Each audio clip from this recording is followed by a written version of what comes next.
घड़िया लाना बलम छोटे चैन का, घड़िया लाना बलम छोटे चैन का। घड़िया लगाई मई कुवनों पे गईले, घड़िया लगाई मई कुवनों पे गईले। कहरा पूछे तुम किन की बहू है, कहरा पूछे तुम किसकी बहू है। बहू सूबेदार का बहाना हवलदार का, बहू सूबेदार का बहाना हवलदार का। हाथ मत लगाना बीबी रे थानेदार का, हाथ मत लगाना बीबी रे थानेदार का।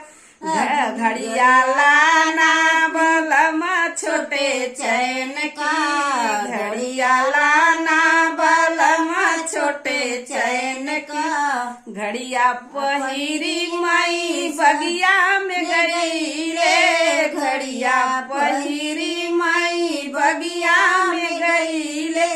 मलिया पूछे तुम किन की बहू है, मलिया पूछे तुम किन की बहू है। बहू सूबेदार का बहन हवलदार का, बहू सूबेदार का बहन हवलदार का।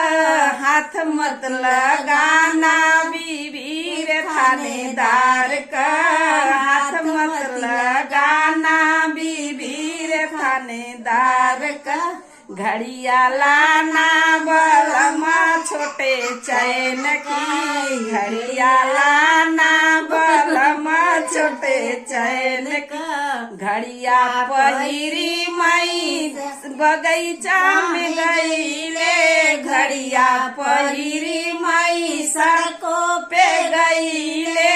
ड्राइवर पूछे तुम किन की बहू है, ड्राइवर पूछे तुम किसकी बहू है। बहू सूबेदार का बहन थानेदार का, बहू सूबेदार का बहन हवलदार का। हाथ मत लगाना बीबी रे थानेदार का, हाथ मत लगाना बीबी रे थानेदार का। घड़िया लाना बलम छोटे चैन की, घड़िया लाना बलम छोटे चैन का। घड़िया पहिरी मई बजरिया में गईले, घड़िया पहिरी मई बजरिया में गईले।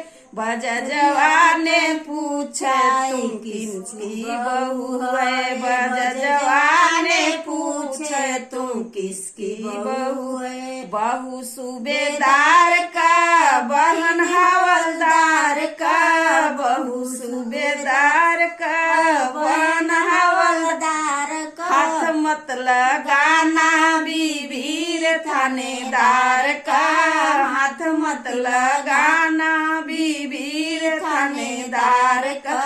घड़िया लाना बलम छोटे चैन की, घड़िया लाना बलम छोटे चैन की।